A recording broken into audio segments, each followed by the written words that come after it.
अस्सलाम वालेकुम नाज़रीन, मैं हूं इकराम। 7 एज न्यूज़ में आपका खैर मकदम है। रियासत गुजरात में इलेक्शन कमीशन की जानिब से इंतखाबात का एलामिया जारी कर दिया गया है। And the total number of electors as per the final roll of the electoral roll, which is published on 25th September 2017, the number is 4.33 crores.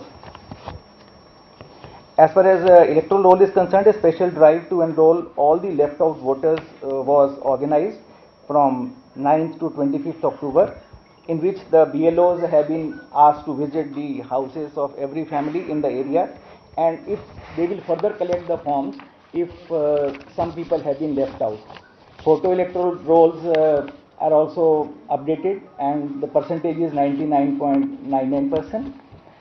The photo voter slips before the date of polling, all the voters would be given a voter slip bearing the photo of the elector, and it will be distributed at least 7 days before the date of poll to all the enrolled members by the BLOs. This time we have also asked the CO Gujarat and CO Himachal Pradesh that voter guide brochure should also be issued in the local language, so that the voter and the family members know where they have to go for voting.